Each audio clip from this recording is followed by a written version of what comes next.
오랜만에 넌센스 한번 해보려고 하는데요. 조금 어렵긴 합니다만 한번 맞춰보시기를 바라고요. 제가 또 답도 드리도록 하겠습니다. 세상에서 가장 밝은 해를 뭐라고 생각하십니까? 세상에서 가장 밝은 해, 제가 답을 말씀드리겠습니다. 여기 모인 성도들과 함께 해, 그 해가 가장 밝은 해라고 합니다. 우리 옆에 분들하고 한번 밝게 웃으시면서 한번 인사해 볼까요? 샬롬 샬롬. 밝게 해, 밝게 해. 그렇습니다. 네, 이번에는 진짜 넌센스입니다. 이거는 조금 쉽기도 하는데, 자, 이거는 좀 상상력을 많이 발휘하셔야 돼요. 그러면 밝은 해는 성도들과 함께 해인데, 그러면 세상에서 가장 눈부신 해가 있답니다. 눈부신 해 6자로 눈부신. 힌트를 드리면 금년에 제목 표와도 깊은 관련이 있어요. 사랑입니다. 사랑하는 사람을 보면은 눈이 부시죠. 눈이 부시는 겁니다. 그 사랑하는 사람한테 고백을 할 때 눈을 보고 고백해야 되는데 너무 눈이 부셔서 고백하기가 어려워요. 자, 이 정도 힌트를 드렸습니다. 6자로 뭐라고 말할 수 있을까요? 박수 한번 주시기 바랍니다. 당신을 사랑해. 그 표현을 하는데 너무나도 간단하지만 너무 사랑하다 보니까 너무 눈이 부셔서 눈을 쳐다보지 못하고 표현을 한다고 그렇게 이야기를 합니다. 우리 한 번 더 옆에 분들하고 인사를 한번 해보면 어떨까요? 당신은 하나님의 큰 빛입니다. 오늘 최고의 복을 받으셨습니다. 우리는 하나님의 큰 빛인 줄로 믿고 오늘 말씀의 제목을 우리는 누군가에게 어둠을 밝힐 하나님의 큰 빛입니다. 이러한 제목으로 말씀을 함께 나눠보려고 합니다. 어느 깊은 산골에 캄캄한 밤에 길을 잃은 한 나그네가 있었는데 두려움에 떨면서 걷던 중에 저 멀리서 아주 작은 불빛 하나를 발견을 했습니다. 그 불빛을 따라가야 되겠지요. 그 불빛을 따라가 보니 작고 낡은 오두막이 하나 나왔는데 나그네는 그 불빛 덕분에 목숨을 구했습니다. 그 오두막에서 하룻밤을 자고 다음날 아침 나그네가 그 오두막 그 집주인에게 이런 질문을 합니다. 이 깊은 산속에 왜 밤새 등불을 켜두셨나요? 당연히 질문이 나올 수밖에 없지요. 등불 끄고 잠자면은 잠도 잘 올 텐데. 주인이 웃으면서 대답을 했습니다. 이 불빛이 저에게는 작은 기름 한 방울에 불과하지만 길을 잃은 누군가에게는 살 수 있다는 희망의 신호가 되기 때문에 저는 이 등불을 켜고 잡니다. 아주 평범한 이야기가 되겠습니다만은 바로 우리가 별거 아닌 것처럼 보여도 내가 등불 하나를 켜고 산다. 내가 하나님의 말씀 하나를 들고 산다. 이것은 나에게는 별거 아닐 수 있어요. 그렇지만 누군가에게는 정말 그 말씀을 듣고 그 등불을 보고 위로를 얻고 소망을 가지고 어떤 경우에는 정말 생을 마감하려고 하는 누군가에게는 그것이 생명을 살리는 놀라운 일이 될 수도 있다라고 하는 것을 우리는 기억을 해야만 되겠습니다. 그런 의미에서 오늘 함께 예배드리기 위해 모인 모든 교우님들, 우리는 바로 하나님의 등불인 줄로 믿으시기를 주님의 이름으로 축복합니다. 오늘 특별히 직분을 임명하는 임명식이 있어요. 재직 모든 교우님들 위해. 또한 새로운 학년과 새로운 학교로 진학하는 졸업하고 진급하는 우리 학생 어린이들이 있습니다. 하나님이 우리 모두를 통해서 세상의 어둠을 밝히시기를 작정하셨어요. 우리는 단순한 자연인 사람이 아니라 그거를 뛰어넘어서 뭐라고 얘기해야 되느냐? 오늘 말씀 제목입니다. 하나님의 빛을 전달하는 사람이다. 이런 마음을 우리가 가지고 예배 드리고 또 말씀의 은혜를 함께 나누면 좋겠습니다. 왜 우리에게는 이 큰 빛이 필요한 것일까요? 빛 없이도 살 수 있다 생각을 하는 경우가 있지만 큰 빛이 필요할 때가 있어요. 마음속에 큰 빛이 필요할 때가 있습니다. 여러 가지 사회생활 할 때에도 큰 빛이 필요할 때가 있어요. 그리고 사람관계, 사회적 관계 살다 보면은 큰 빛이 필요할 때가 있습니다. 뭔가 결핍된 상황이 있는 것이고 뭔가 필요성을 느낄 때에 우리는 큰 빛을 항상 원하고 있습니다. 원하고 있어요.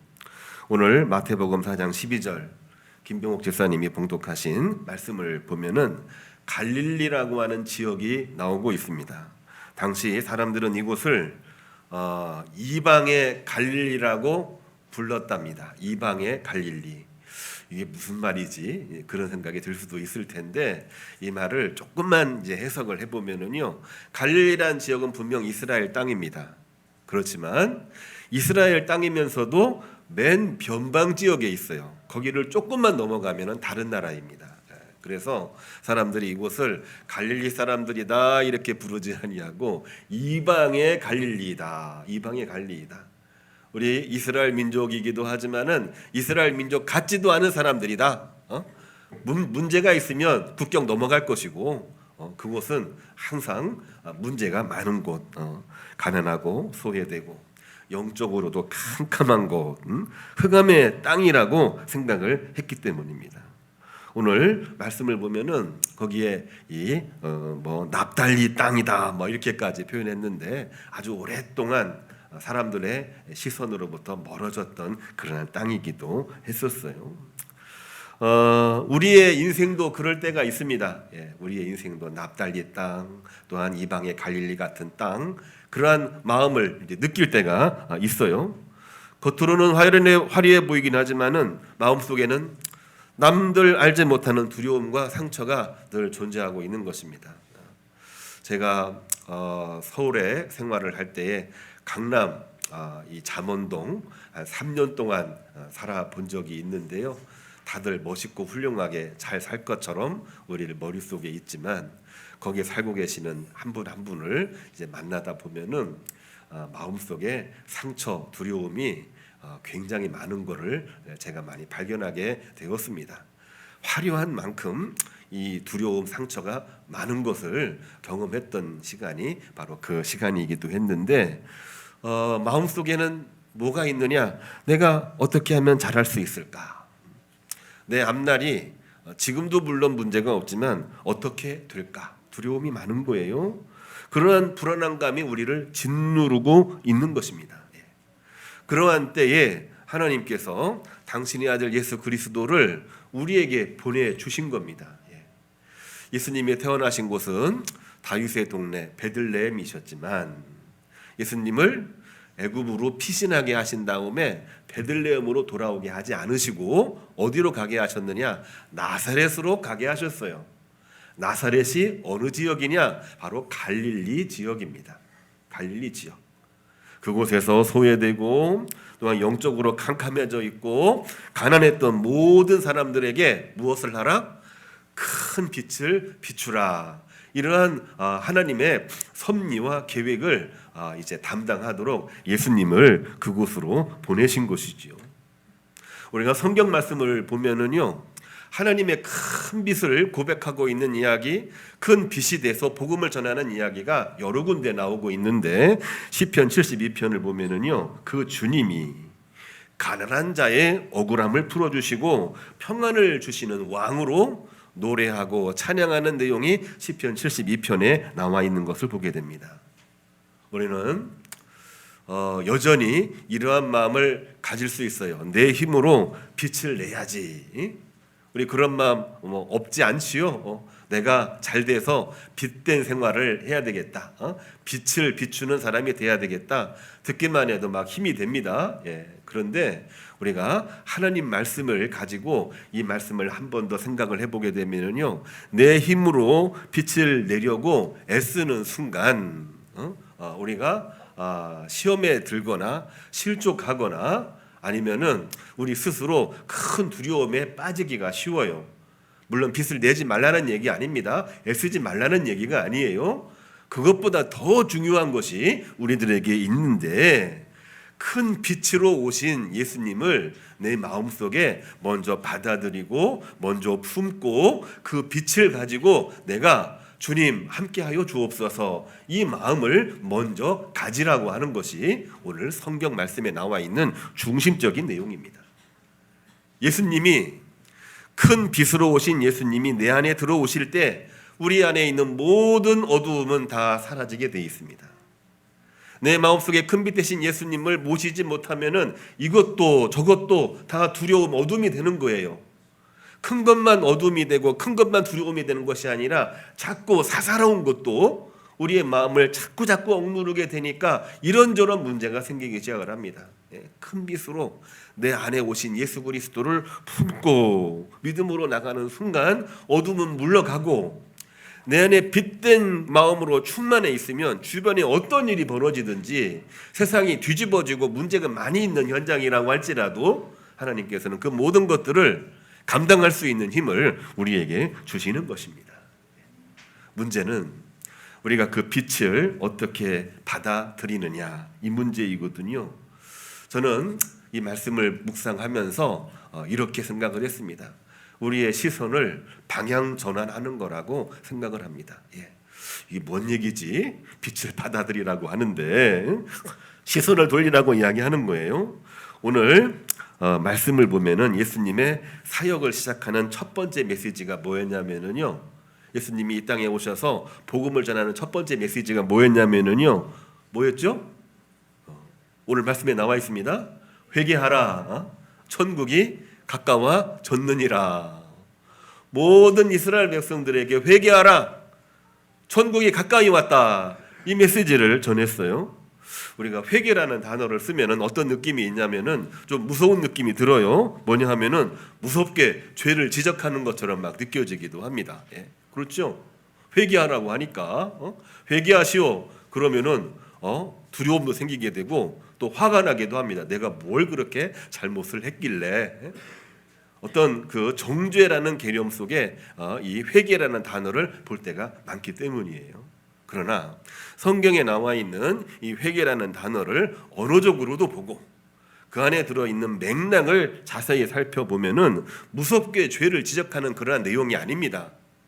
성경에 회개하라 이런 내용이 그렇게 많지가 않은데요, 그 몇 번 쓰여진 회개라는 내용은 바로 뭐냐면은요, 이런 얘기입니다. 죄를 지적하는 내용이 아니에요. 어둠 속에 그만 서 있고, 어둠 속에 그만 서 있고 빛이 있는 쪽으로 방향을 전환하라는 얘기입니다. 어둠 속에 머물지 말고 빛이 있는 쪽으로 고개를 돌리라는 얘기입니다. 이게 바로 회개입니다. 회개는 방향 전환입니다. 방향 전환. 영어 단어도 그 의미를 가지고 있는 거예요. 우리가 회개하라고 그럴 때 이게 막 어떤 때는 두렵기도 하고 좀 화가 나기도 하지요. 그런데 그렇게 할 필요가 없습니다. 성경적인 의미로 우리가 보게 되면은 방향을 전환하는 얘기예요. 어둠 속에 머물러 있지 말고 빛된 곳으로 시선을 돌리라, 얼굴을 돌리라, 그런 내용이 바로 회개라고 하는 단어입니다. 다시 말해서 이거는 뭐냐면은요, 하나님이 우리에게 사랑의 초대를 하고 있는 겁니다. 세상 바라보지 말고, 어둠 바라보지 말고, 실패 바라보지 말고, 두려움 바라보지 말고 고개를 돌려서, 시선을 돌려서 누구를 바라보라? 여호와 하나님을 바라보라, 주님을 바라보라. 사만 권세 이기시고 사흘 만에 부활하신 예수님을 향하여 고개를 돌리라. 이 메시지가 바로 회개가 되는 것입니다. 시편 72편 6절을 보게 되면은요, 이것이 바로 주님의 통치 안에 들어오는 것이라고 하는데, 주님이 통치하는 거죠. 오늘 이순종 장로님께서도 하나님의 주권에 맡기자, 이게 바로 주님의 통치가 우리 안에 이루어지는 것입니다. 이 주님의 통치를 뭐라고 얘기했냐면요, 벤 풀 위에 내리는 비 같고 땅을 적시는 소낙비 같다. 우리들에게 새로운 은혜를 베풀어 주시고 새로운 이 에너지를 주시는 하나님의 은혜의 담비라고 이렇게 표현을 하고 있는 것입니다.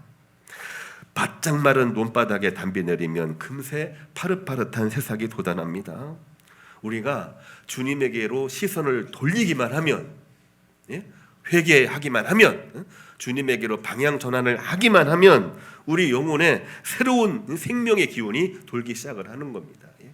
여전히 무겁고 여전히 힘들고 여전히 막 그 마음속에 괴로움이 있을 때에 우리가 방향을 돌리지를 못하는 거예요. 우리 어린이들 학생도 마찬가지입니다. 늘 기도하면서 말씀 배우고 있지요. 우리 시선을 어디에 돌리고 있어요? 여기저기에 우리 또 잘 되는 거, 편한 거. 그런데 시선을 예수님께 돌리세요. 그러면은 우리 영혼의 새로운 생명의 기운이 돌게 되어져 있습니다. 돌게 되어져 있는 것입니다.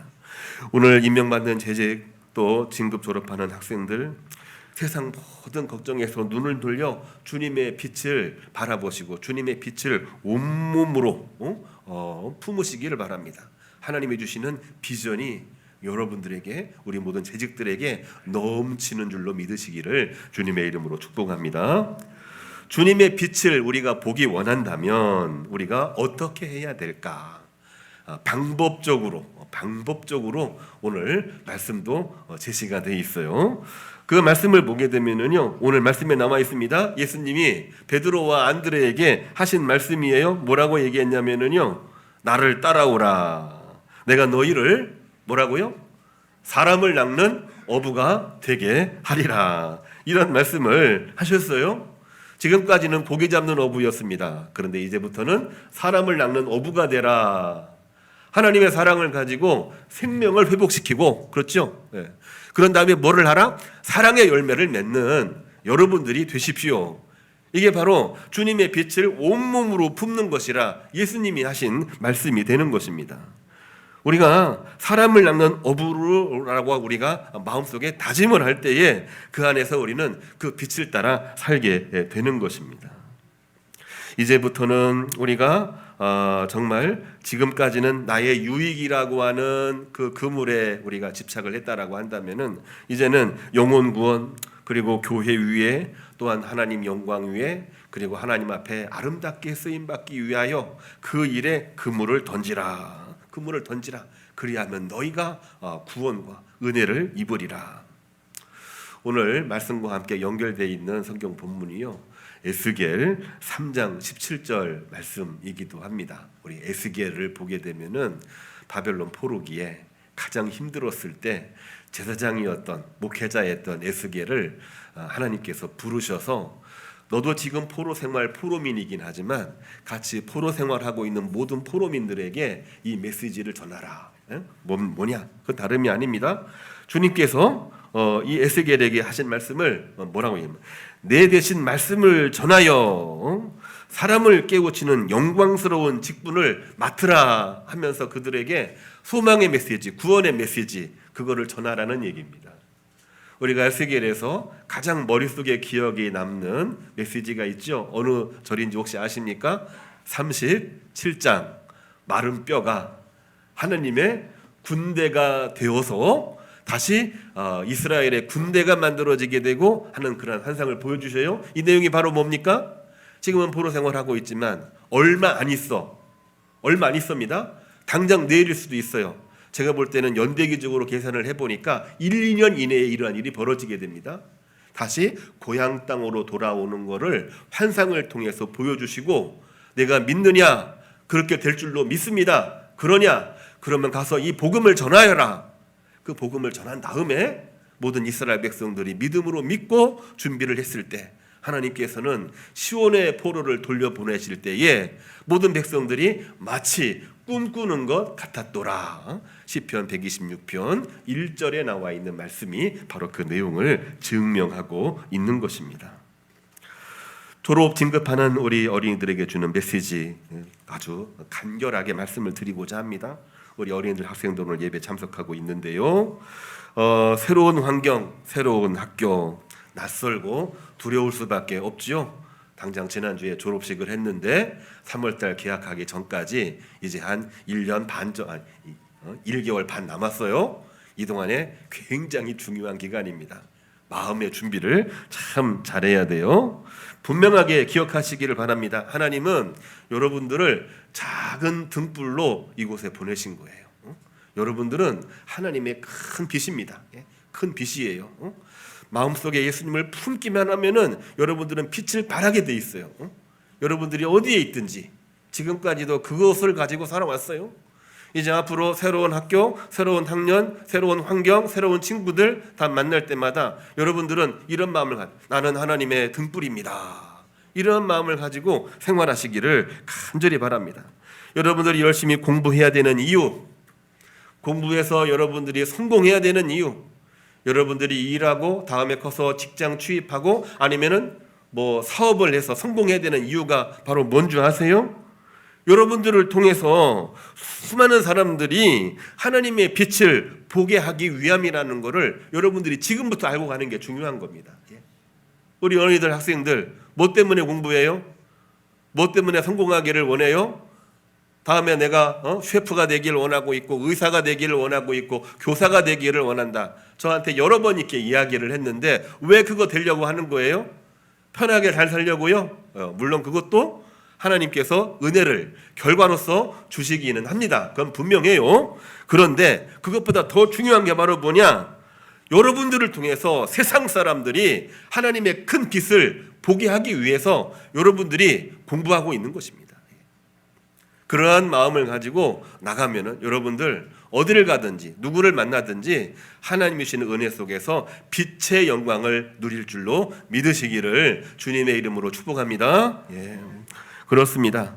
오늘 또 한 가지 성경 병행 구절이 있는데요. 사도행전 4장 말씀을 보면은요. 베드로와 요한이 담대히 복음을 전할 때에 5,000명이나 되는 사람들이 주님에게로 돌아오는 그러한 이야기입니다. 예수님께서 죽으셨지만 사흘 만에 부활하셨습니다. 이 메시지가 핵심적인 내용이죠. 이 메시지는 바로 뭐였냐면은 안전병이를 일으킨 다음에 그런 다음에 복음을 전한 베드로와 요한의 메시지였어요. 예수님의 부활을 증거한 겁니다. 예수님은 죽으셨지만 부활하셨습니다. 우리도 죽지만 우리도 부활합니다. 그 부활 믿음을 가지고 사시기를 간절히 소망합니다. 사람들이 다 회개하고 돌아왔어요. 방향 전환하고 돌아온 거예요. 근데 이때 이거를 반대하고 노골적으로 아주 힘들게 했던 사람들이 누구였냐면 사두개인들이었고 제사장들이었는데요. 이들은 미안하지만 예수님의 부활을 인정하지 않았습니다. 부활을 전했다고 말도 안 돼. 그런 핍박과 압박 속에서도 이 베드로와 이 요한은 믿음을 가졌어요. 주님께서 3만 권세 이기시고 사흘 만에 부활하셨습니다. 주님은 우리의 등불입니다. 그 믿음을 가지고 복음을 전했을 때에 5,000명이나 되는 사람들이 돌아와서 회개하고 은혜를 입는 이야기입니다. 우리들에게 어려움이 없다는 거 아니에요? 앞으로 어떤 일이 있을지 알 수가 없습니다. 우리가 성구영신을 지내면서 2026년 전망이 어떤가요? 이야기를 했는데 밝게 이야기하는 분을 제가 많이 보지를 못했어요.